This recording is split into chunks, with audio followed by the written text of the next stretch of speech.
ഇന്നലെ കേരളത്തിൽ പ്രധാനമന്ത്രി എത്തിയിരുന്നു. Wherever he goes, he talks about temples and religion. അദ്ദേഹം എവിടെയെല്ലാം പോയാലും അദ്ദേഹം മതത്തെക്കുറിച്ചും ക്ഷേത്രങ്ങളെക്കുറിച്ചുമാണ് സംസാരിക്കുന്നത്. In every speech, he is talking about temple and religion. അദ്ദേഹത്തിന്റെ എല്ലാ പ്രസംഗങ്ങളിലും അദ്ദേഹം പറയുന്നത് അമ്പലങ്ങളെക്കുറിച്ചും അവിടുത്തെ മതത്തെക്കുറിച്ചുമാണ്. But somehow, he has forgotten about what happened in Sabarimala. പക്ഷെ എന്തുകൊണ്ടോ അദ്ദേഹം കേരളത്തിൽ വരുമ്പോൾ ശബരിമലയെക്കുറിച്ച് അദ്ദേഹം മറന്നു പോവുകയാണ്. He has forgotten that the left front leaders stole from Ayyappa ji. അദ്ദേഹം കേരളത്തിലെ ഇടതുപക്ഷ നേതാക്കന്മാർ ശബരിമല അയ്യന്റെ സ്വത്ത് കവർന്നു എന്നുള്ളത് മറക്കുകയാണ്.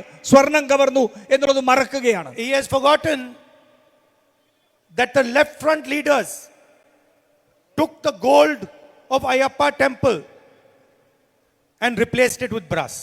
അദ്ദേഹം മറന്നു പോവുകയാണ് ശബരിമലയിലെ അയ്യപ്പന്റെ ക്ഷേത്രത്തിലുള്ള സ്വർണം അവിടെ നിന്ന് കട്ടെടുത്തു കൊണ്ടുപോയി അതിൽ ചെമ്പാക്കി മാറ്റി അവിടെ വെച്ചു എന്നുള്ളത് അദ്ദേഹം മറക്കുകയാണ്.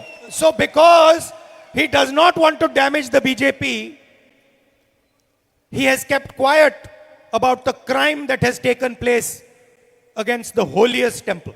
പക്ഷേ CPM-നെ രക്ഷിക്കുന്നതിന് വേണ്ടി അദ്ദേഹം ഈ രാജ്യത്തെ ഏറ്റവും പവിത്രമായ ക്ഷേത്രത്തിൽ നടന്ന കൊള്ളയെ അദ്ദേഹം മറച്ചു വെക്കുകയാണ്. This shows two things. The first thing it shows is that BJP and LDF are joined together. ഇതിൽ രണ്ട് കാര്യങ്ങൾ വെളിവാവുകയാണ്. അതിലൊന്ന് LDF-ഉം BJP-യും ഇതിൽ ഒരേ വശത്ത് നിൽക്കുകയാണ്. And the second thing it shows is Narendra Modi does not care anything about religion, Hinduism or temples. രണ്ടാമത് വെളിവാകുന്നത് നരേന്ദ്രമോദി ഹിന്ദു മതത്തെക്കുറിച്ചോ ക്ഷേത്രങ്ങളെക്കുറിച്ചോ ഒന്നും വേവലാതിപ്പെടുന്നില്ല എന്നുള്ളതാണ്. For him, if he gets a vote from the temple, then he will talk about the temple. അദ്ദേഹം നരേന്ദ്രമോദിയെ സംബന്ധിച്ചോളം ആ ക്ഷേത്രത്തിൽ നിന്ന് അദ്ദേഹത്തിന് വോട്ട് ലഭിക്കുമെങ്കിൽ അദ്ദേഹം അതിനെക്കുറിച്ച് സംസാരിക്കും. If he wants to protect the interest of the LDF, then he will not speak about the temple. LDF-ന്റെ ഇടതുപക്ഷ ജനാധിപത്യത്തിനുള്ള താല്പര്യങ്ങൾ സംരക്ഷിക്കേണ്ടതായിട്ടുണ്ടെങ്കിൽ അദ്ദേഹം അതിനെക്കുറിച്ച് മിണ്ടില്ല. We don't make big speeches, but I guarantee you that the UDF government is going to make sure that the criminals who stole from the temple are finished, provided are given the punishment that they deserve. നമുക്ക് വലിയ പ്രസംഗങ്ങളൊന്നുമില്ല, പക്ഷെ ഒരു കാര്യം ഉറപ്പു തരുന്നു, UDF അധികാരത്തിലേക്ക് വന്നാൽ ശബരിമലയിലെ അയ്യപ്പന്റെ ക്ഷേത്രത്തിൽ കൊള്ള നടത്തിയവരെ നമ്മൾ ശിക്ഷിക്കും.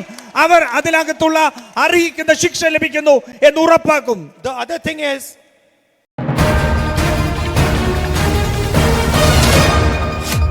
MC News, കനേഡിയൻ മലയാളികളുടെ വാർത്താജാലകം.